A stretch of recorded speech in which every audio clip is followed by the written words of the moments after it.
Olá, sejam todos muito bem-vindos ao podcast Direito e Justiça. Aqui você tem notícia, informação e orientação jurídica de qualidade. O direito faz parte da vida de todos nós. E hoje eu recebo um amigo, advogado, é o número 1 do nosso programa, já sócio majoritário, Dr. Renato Dumares, que seja bem-vindo mais uma vez e seja sempre bem-vindo. Muito obrigado, meu amigo. É uma honra estar aqui novamente, né? E eu fico muito feliz pelo novo convite e espero contribuir com a nossa conversa. Com certeza, sempre os seus conhecimentos, né? Dr. Renato, que é especializado no direito da saúde e também no direito médico.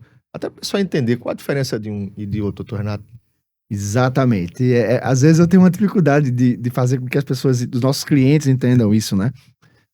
No primeiro episódio a gente falou sobre direito da saúde, a judicialização na saúde, mas a gente tem dois ramos distintos, né? Tem o direito da saúde e o direito médico.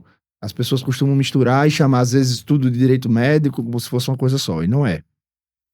A gente tem, no direito da saúde, uma atuação em prol do paciente, né? O paciente que está precisando de uma cirurgia, de um tratamento, de um medicamento.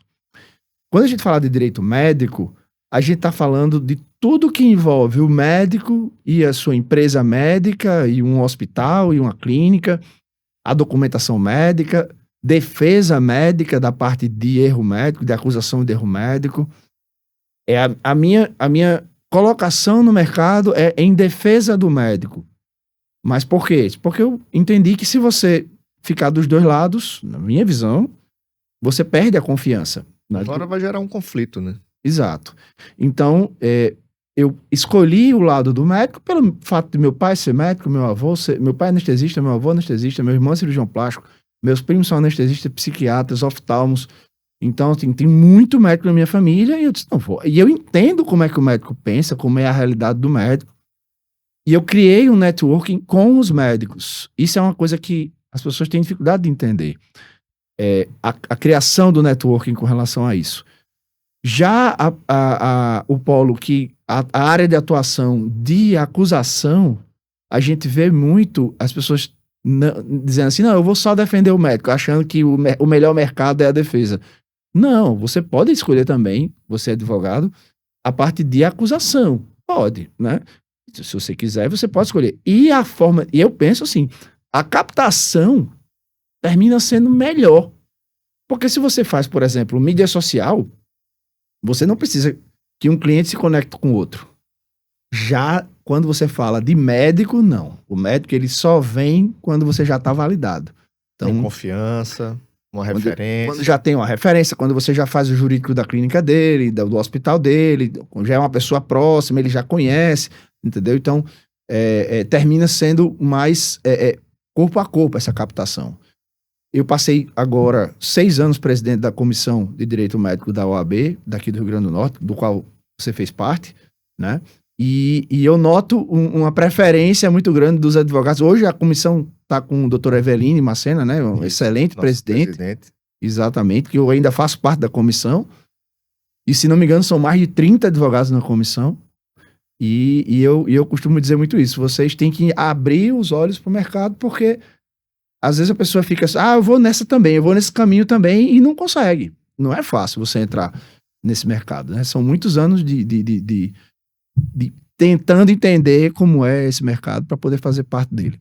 O senhor falou da questão do médico, é a área que o senhor atua, na defesa dos profissionais da saúde, e falando aí para os nossos médicos que nos acompanham, com certeza, também tenho muitos familiares que são médicos, né?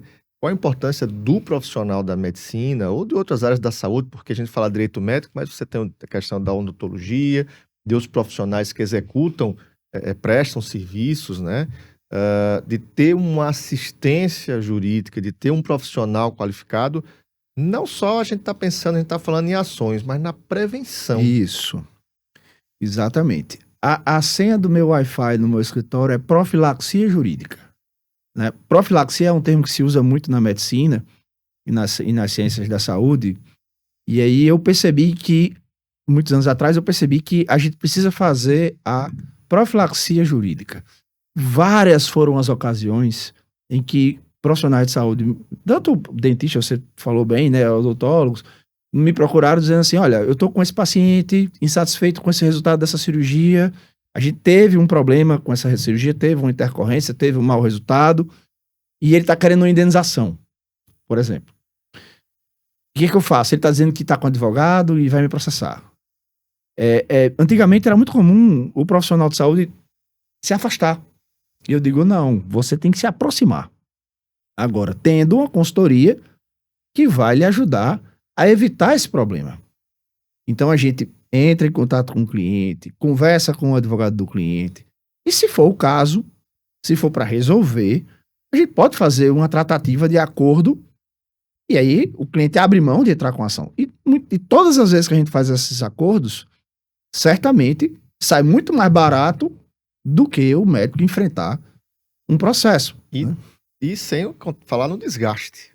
Exatamente. O desgaste profissional, a imagem do profissional, não só o lado financeiro, né? Exatamente. O custo emocional que o médico tem de saber que está sendo processado, mesmo quando ele está certo de que ele é completamente inocente na questão, é muito alto, né? O preço da judicialização é muito alto. Então, ele termina, às vezes, se emocionando demais, trocando os pés pelas mãos, então não pode. Ele tem que ter uma assessoria racional, né? Dostoiévski fala que o advogado é uma consciência que se contrata, né? Então a gente tem que fazer esse papel de ser o lado racional da coisa, de estratégico da coisa, porque o médico perde isso. Eu tive um caso que o médico estava sendo processado, num caso gravíssimo, e o prontuário era muito grande. O prontuário tinha 7.000 páginas. Nossa. E eu disse, olha, você precisa me ajudar. Na época a gente não tinha ainda assistente técnico para ajudar no processo. Hoje, qualquer médico que vem no meu escritório, a gente já tem, junto com a nossa contratação, um médico assistente técnico, um médico perito, né? Inclusive, já falei para ele, né, Dr. Clóvis Bandeira. Dr. Clóvis, né? Pessoa muito querida, amiga. Um abraço para você, meu amigo. E eu digo a ele, ó, já faz parte, entendeu? Porque tem que ter uma pessoa ajudando a analisar isso de forma fria e com conhecimento médico, né? Porque às vezes o médico não quer nem olhar de tão emocionado que ele fica de saber que ele está sendo processado. Ainda mais se ele for completamente inocente, porque ele vai ter uma mistura de tristeza com raiva pela injustiça da judicialização, né? Importa essa questão do assistente técnico, porque nós, como advogados, por mais que sejamos especializados num determinado assunto, a gente conheça algumas terminologias, alguns significados científicos, inclusive, do procedimento médico, mas ter um médico assistente, né, como um perito assistente, é muito importante, porque a medicina não é matemática, 2 e 2 são 4. Isso. Muitas vezes o profissional atuou de forma correta, utilizou os melhores procedimentos, mas deu algo errado que não necessariamente é a culpa, a responsabilidade civil do profissional. Exato. Né? Assim? Exatamente. A gente termina entendendo bastante de medicina. A gente estuda muito. Quando o médico conversa com a gente, ele diz, olha, eu vou explicar. Eu digo, não precisa, eu estou entendendo tudo que você está dizendo. E isso termina passando uma segurança muito, muito grande para o médico. Mas o olhar meticuloso de um médico perito, como o Clóvis tem, nesse caso do prontuário das 7.000 páginas, o paciente ele tinha sido atendido pelo cliente e depois ele ficou internado 3 meses no UTI. E a acusação estava dizendo que o problema era com a atividade do médico, da atuação do médico. E o Dr. Clóvis encontrou vários episódios no período da UTI que podem ter sido a causa do problema, né?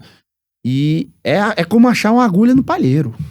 Você lê um prontuário de 7.000 páginas e encontrar um episódio que 2:30 da manhã do dia tal, o paciente teve um episódio de cânula seletiva, ou seja, a cânula passou do lugar errado e não estava oxigenando corretamente. E ele encontrar aquilo ali é como achar uma agulha no palheiro. Então, assim, um médico não conseguiria por causa da parte emocional e a gente não consegue porque não consegue ler dinamicamente o suficiente, né? Então, termina sendo essencial nesse sentido. De lá para cá, isso foi em 2020. De lá para cá, é só com assistência técnica. Quais são hoje, assim, as principais demandas que vocês encontram no escritório em relação à defesa dos profissionais? Ou seja, os profissionais da saúde são mais demandados por que razões? O que é o mais comum hoje na área do direito médico? A gente tem muita obstetrícia, né? Porque a obstetrícia tem o dobro de chance de ter processo. Quando eu encontro um obstetra, eu digo, ou você está sendo né? Ou vai ser, ou já foi, Só ou tem vai dois ser ti- processado. três né? times, né? Ou foi, ou Ele tá, ou vai ser processado. Um obstetra que não tem seguro de responsabilidade civil, ele vai ter prejuízo. Ele tem, porque inclusive não é só para pagar a indenização, é para pagar também o advogado, porque o seguro cobre o advogado também. Então, o obstetra é o número 1. Por quê? Porque o parto é um evento muito arriscado, né? E é o dobro de chance de ter problema, porque você tem a mãe e o bebê, né? Então, é o mais, é o campeão. A gente tem ortopedia, bastante comum, né? Porque é muito comum você ter mau resultado de uma cirurgia ortopédica. É uma cirurgia, às vezes, muito radical, né? E a gente tem o problema, às vezes, da qualidade do material cirúrgico. Às vezes, algumas operadoras de saúde contratam com empresas de material cirúrgico de péssima qualidade, sabendo que o paciente vai precisar reoperar, porque aquilo ali não vai durar. E aí vai na conta do médico, né? O paciente acha que foi erro médico e vai atrás do médico para processar. E tem a cirurgia plástica, porque a cirurgia plástica, o paciente tem uma expectativa de resultado. Recentemente, o Conselho de Medicina, o Federal de Medicina, lançou uma nova resolução falando sobre publicidade médica, liberando o antes e o depois, né? Que era muito comum nas redes sociais, né? Muito comum. Né? E aí eu brinco muito. Meu irmão não faz publicidade, meu irmão é cirurgião plástico, a rede social dele não faz publicidade. Mas os colegas dele, que eu conheço vários e são amigos meus, eu digo: olha, essa publicidade aqui que você está colocando, você saiba que quem for atrás de você vai querer esse resultado, porque ele vai pegar o melhor resultado que ele conseguiu, né? E vai colocar na rede social dele para fazer a propaganda dele. Mas o paciente quer aquilo ali. E gera uma expectativa muito grande. Aí a gente vê transformações assim maravilhosas. E aí a paciente diz: eu quero isso também. Se não dá, aí Se vem um não problema. der. E a paciente, ela faz a cirurgia plástica pensando em várias coisas, né? Pensando em mudar de vida depois, em ter uma vida social diferente, em casar, enfim, né? São milhares de razões. Então mexe muito com o psicológico. E aí quando ela não tem aquele resultado, a insatisfação é igual, né? A expectativa, né? E aí ela vai atrás do médico, ela quer processar, ela quer uma indenização. E isso é uma das coisas que a gente aborda mais. Mas também é uma das coisas que a gente mais consegue resolver amigavelmente.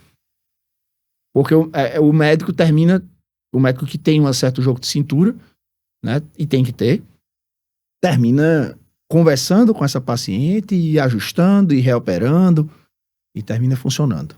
Estava conversando nos bastidores antes do programa, e esses dias é uma preocupação do Conselho Federal de Medicina, inclusive estavam suspensos, acho que ainda está, a criação de novos cursos de medicina, né? A gente tem algumas instituições aqui no Rio Grande do Norte, aqui em Natal especificamente, pronta para abrir e não pode porque houve uma certa limitação. Dados do Conselho Federal de Medicina de outubro do ano passado mostram que o Brasil tem em torno de 2,663 médicos para cada 1.000 habitantes. E nos próximos 10 anos, se continuar essa entrada muito significativa de novos profissionais, nós vamos chegar a ter quase 4.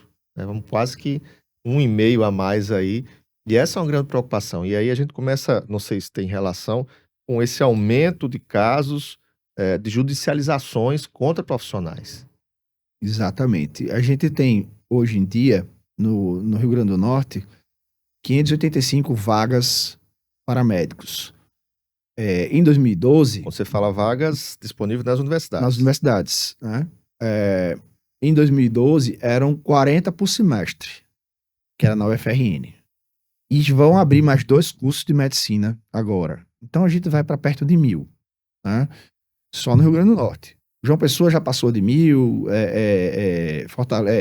Ceará já passou de 1.000, Pernambuco já passou de 1.000, Paraíba já passou de 1.000, e todos eram da mesma forma. Era 80 por ano, 100 por ano, era um número bem menor. Então a gente está vendo faculdades sendo abertas no interior que não tem hospital para o estudante trabalhar. Não tem Mossoró hospital. é assim. Não Eu tem sei hospital. porque nós temos amigos com filhos cursando medicina, e é uma verdadeira briga, disputa das universidades, porque Mossoró tem a federal rural, tem a estadual, e tem, se eu não me engano, 1 ou 2 particulares. É. Mas só tem um hospital geral, público, um hospital de referência, e eu acho que, vamos dizer assim, 2 hospitais bem estruturados, particulares, e não conseguem. Isso você está falando de uma cidade que tem hospital. Eu estou falando de curso de medicina que é aberto em cidade com 3, 4, 5 mil habitantes que tem uma UPA só. Não tem hospital. Aí o estudante aprende a medicina com boneco, sem entender como é, né, a dinâmica de trabalhar no hospital, né, o estresse, a responsabilidade, né, não cria essa casca, não cria essa musculatura e se aventura a trabalhar quando se forma pegando todo tipo de caso e vários casos vão dar errado. Então, a gente vai ter muito médico tendo problema com burnout logo cedo, né? Vai ter muito caso de judicialização, aumentar muito, vai aumentar demais. Nós temos hoje a inteligência artificial fazendo com que o médico se apoie nisso e o paciente também. Então, o paciente vai conseguir pegar um resultado de um exame, vai pegar o resultado dele, vai fazer a descrição e a inteligência artificial vai dizer, o médico errou nisso, nisso, nisso. Entendeu? Vai ficar uma guerra de narrativas. Vai ficar uma guerra de narrativas. Esse desafio da inteligência artificial já está acontecendo, né? Então, a gente prevê um problema muito grande para isso. O mercado vai piorar muito para o médico. Já está piorando, né? Hoje em dia, Nesse sentido, muitos profissionais sem espaço. Muitos profissionais, falta espaço no mercado de trabalho, as operadoras de saúde estão se fechando cada vez mais, né? A gente tem operadora de saúde pagando R$70 para o médico para ele fazer uma consulta, aí você tira o custo do consultório, você tira imposto de renda e o retorno. Então ele vai trabalhar 1 hora para atender um paciente para ganhar R$20. Aí é o que a gente fala de uberização da medicina. Vai chegar uma hora que não vai valer mais a pena ser médico. Porque vai ficar barato demais e as pessoas... Agora, imagine o custo que a pessoa teve para se formar numa faculdade particular. Gastou mais de R$1 milhão e agora vai entrar no mercado de trabalho desse. Vale a pena? É verdade. O número de médicos nos Estados Unidos está caindo. Só cai. Porque esse fenômeno já aconteceu lá. E aí as pessoas perceberam que não vale a pena você ficar anos e anos e anos estudando, investindo milhões, para você entrar no mercado de trabalho que está totalmente defasado. Infelizmente, essa é a perspectiva. Lá no escritório do senhor, lá, passei uma boa temporada lá, de 1 ano, de muito aprendizado. Acaba que não lida apenas com a questão da saúde em si, do procedimento médico, mas os profissionais médicos também enfrentam outras situações tributárias. Exatamente. Muitos são empresários, né? O escritório atende médicos empresários, eles enfrentam desafios também junto aos planos de saúde, Exatamente. a questão dos honorários, são outros assuntos que também fazem parte desse guarda-chuva do direito médico, não é assim? Exatamente. A gente está vendo as operadoras fechando esse cerco também com os médicos. A gente tem médico que tem um contrato com a operadora, a empresa dele, há 10 anos que não tem um reajuste. E quando ele vai negociar, a operadora trata o médico de cima para baixo. E aí ele fala, não, porque eu não quero perder o contrato, eu não quero judicializar, sofrendo glosa, que é falta de pagamento, né, por procedimento, enormes. A gente tá com uma clínica agora que está nos procurando com R$2 milhões para cobrar de glosa. 2 milhões de uma operadora. Entendeu? Então, assim, por que você deixou chegar numa bola de neve desse tamanho? Você tinha que ter tido uma organização anterior. Cadê o seu faturamento? Não, é a minha secretária que faz o meu faturamento. Não pode. Como é que você deixa ter... olha só, o cara economizou com uma empresa de faturamento e tá perdendo R$2 milhões. Fazia na planilha do Excel. Exatamente. Exatamente. Entendeu? Então, assim, de forma muito amadora. E vai deixando, com medo de judicializar e procurar, né, o que é justo. Então, o que a gente faz é uma conscientização nesse sentido. Até hoje, nenhum cliente nosso que a gente precisou judicializar contra a operadora para resolver um problema contratual, até hoje, nenhum teve o contrato rescindido. Porque, no final das contas, a operadora sabe que está errada. E aqui não é justo ele trabalhar e não receber. Então, essa é uma conscientização que o médico precisa ter. É uma troca também, né? Assim, o médico precisa da operadora, mas a operadora precisa dos profissionais e precisa equalizar, né? Perder um pouco, às vezes um tabu eu vejo entre os médicos de, mas eles são nossos, digamos, parceiros, como é que eu vou judicializar? E ele se penaliza em prol do seu próprio negócio. Um médico sem a operadora de saúde é um médico. Uma operadora de saúde sem médico não é nada. O médico tem que entender isso. É uma vida de mão dupla, mas tem um lado que eu acho que é mais forte, que é o próprio profissional de saúde, ele precisa se impor, né? Exatamente. E aí, contando com a assistência de um profissional qualificado para poder conduzir melhor o seu negócio, para além do lado da medicina, enfim, de salvar vidas ou melhorar a condição de vida das pessoas, mas também enquanto cidadão, ele tem as contas dele para pagar também, né? Ele vive disso, né? As pessoas precisam entender isso. Exatamente. Perfeitamente. E vamos agradecer a presença do Dr. Renato, mais uma vez, né, aqui conosco. Estou sempre à Seja disposição. sempre bem-vindo, trazendo sugestões de pautas, né, para a gente ir discutindo aqui. E muito obrigado. Muito obrigado, meu amigo. É sempre um prazer estar aqui e apareça lá no escritório para tomar um café, viu? Vamos sim, com certeza. Estou devendo essa visita. É. E vocês de casa, muito obrigado pela companhia. Vocês sabem, podem contribuir com o programa. Sugira algum tema que vocês gostariam de ver debatido aqui. E nos ajudem, compartilhem lá no nosso YouTube. E se lembrem, toda sexta-feira, 10 da manhã, um novo episódio está lá no nosso canal no YouTube, no Direito e Justiça. Até a próxima.